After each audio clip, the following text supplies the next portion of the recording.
This week I'm running a 7-day crowdfunding campaign to raise £500 to pay for my podcast, Film Pro Productivity's second year of running costs, and about half of the money is going to go to hosting stuff that I can't avoid, costs that are just inbuilt into any podcast, and the second amount, the other half, is going to go to promotion. And one of the things that I want to do in year two is push each episode out onto YouTube. So I'm releasing this today to promote the campaign, but also it's a little bit of a test to see just how many people are actually going to watch and listen on YouTube instead. So today's episode is called Why It's Okay to Give Up, and I'm not going to tell you anything about it. I'm just going to let you enjoy it yourself. If you do like what you hear, remember you can get every episode on virtually all of the podcasting apps that are available. And please, if you want to support the show, do go to the Indiegogo campaign. Thanks. Hello and welcome to Film Pro Productivity, the podcast that helps film professionals and other creatives to live a more focused, effective and happy life. My name is Carter Ferguson, and this is episode 31, Why It's Okay to Give Up. If you Google why you should give up on stuff, you'll get 1,000 hits that say the exact opposite. The message is strong and positive and seemingly sensible. It says, never give up. But this is not a black and white issue. There's nuance here. You've already caught the episode title, and I say, let's just wait a second here and talk about this. I mentioned in the last show that I'm waving the white flag and giving up on my passion for filmmaking, and that is, by that I mean directing and producing films, which I've been doing for about 11 years, as frankly I've just had enough. The amount of time and energy and money I've given to other people's projects on which I've been invited, manipulated or otherwise drawn into, and on which I have been treated very poorly, has gotten ridiculous. And many of these projects have never even seen the light of day, incidentally. And my own projects have been fewer and further between and have regularly been short-circuited as I've been let down by many of those people that I invite on and put faith in, to the point where I find myself again and again financially, mentally and creatively spent and no further forward for the effort. To end this tiny little rant, I must also mention the complete waste of time that goes with interacting with the funding bodies in the UK. But that's going to get a whole episode to itself, probably in season 3, so I'll leave it till then. In short, I'll say though that following that path is a death to creativity. And I'll frame those statements by saying that I'm very passionate about filmmaking. I have been for the whole time I've been doing it, and making stuff that matters or is creatively interesting or fun or entertaining or all of the above is important to me. I've been passionate about it for years, and it's been my main creative and probably financial drive for at least the last 10. But that passion has cost me dearly. I've got nothing much to show for it. A lot of awards, yes, but in the grand scheme of things, and here's something nobody talks about, seriously folks, those awards mean nothing at all. The people that matter, the people in the sense of that are able to employ me perhaps as a director or who are able to fund me, do not care about the awards that get won. They don't care. They mean absolutely nothing. I've worked with some great people though, and I have had some fun along the way and some creatively rewarding experiences, and I'm certainly proud of many of my films, but when looked at in the cold light of day, the bad experiences far outweigh the good. I've given up on a few friendships too, because some people are just too abrasive to my life. Not having these people, no matter how talented they are or how long I've known them, not having them in my life far exceeds the benefits I ever had from having them in there. Every day I breathe a sigh of relief as I can be in control without fear of the phone call that will maneuver my time and energy and wallet into someone else's dreams and ambitions. Never giving up is romanticised in today's culture, especially for creatives. But making the decision to give up on things or on people you care about deeply in order to get yourself back on track is essential and often absolutely the right thing to do. Every new beginning comes from some other beginning's end. Seneca.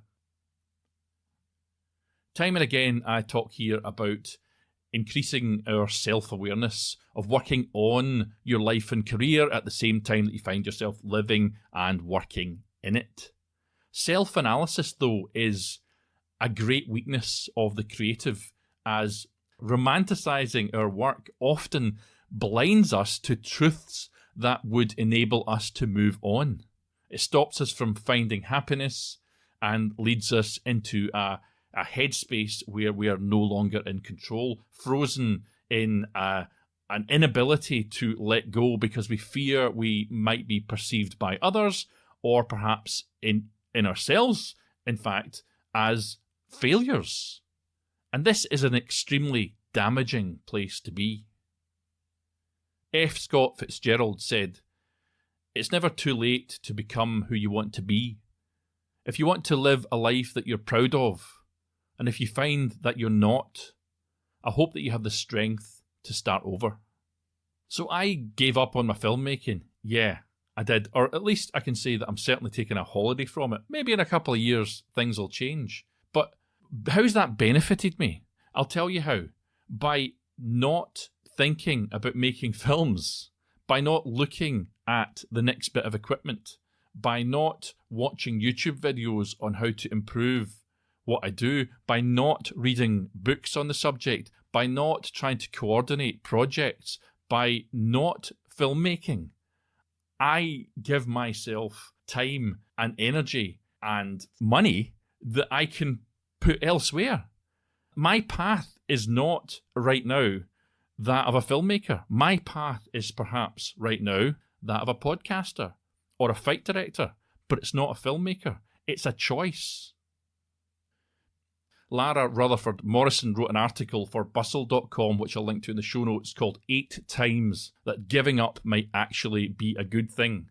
And she says, if you know in your heart that something is not going to work out, if you don't want a thing or person anymore, if pursuing your goal is making you really, really unhappy, if the only reason that you haven't quit already is because you're worried about what other people will think, if the only reason that you're sticking with it is because you don't know who you are without it, if pursuing this path or staying with this person is preventing you from going down a road that would make you happier, if your inability to accomplish your goal is making you hate yourself, or if the idea of giving up floods you with relief, then maybe it's time you let go of that particular goal or dream or project or person and give up on it.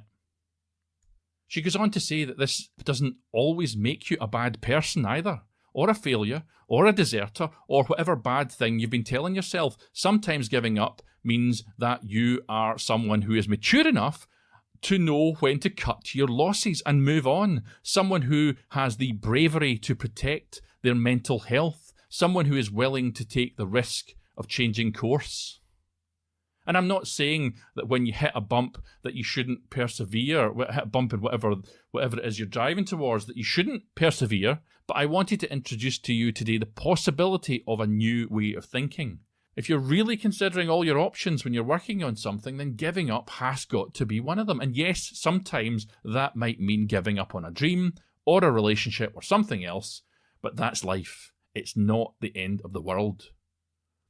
I think what I'm trying to say here is that we all have something in us that allows us to dream big, but that we can get caught up in the vision or the feel of that dream, and that in turn can stop us from seeing the bigger picture and stop us from re-evaluating our goal or our dream.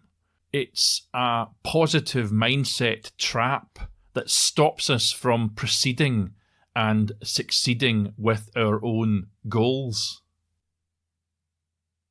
Your call to action today is to take this opportunity to reevaluate your own situation, your dreams, and your relationships, and to seriously consider giving up on something or someone that's holding you back. I hope that you've found today's topic interesting and that it's opened up your mind to some possibilities that you hadn't previously considered. And I'm going to end this because I think I'm running over a little bit, but I'm still planning a crowdfunder, I'd just like to say here, to pay for year 2 of this podcast, and I'll have to run it soon because I'm going to have to pay for stuff. So watch out for that one in the next few weeks and help me if you can. And also, if you're listening to the show, could you perhaps take a screen grab of it while you're doing that and put it up in social networking? This spreading the word really, really helps what I'm trying to do here. But I'm going to end today with the words of Napoleon Hill, who said, "When defeat comes, accept it as a signal that your plans are not sound. Rebuild those plans and set sail once more toward your coveted goal." And Lao Tzu has a quote which is very relevant here as well, which I've got somewhere on my screen. Lao Tzu says, "New beginnings are often disguised as painful endings." So bear that in mind as you take on the call to action. For now, though, take control of your own destiny, keep on shooting, give up on something or someone that's been holding you back, and join me next time for Film Pro Productivity.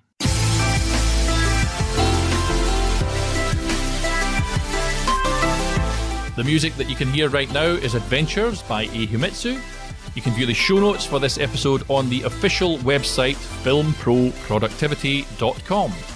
You can also follow my personal account on Twitter and Instagram at fight_director, or follow the show on Twitter at FilmProProdPod or on Facebook at FilmProProductivity.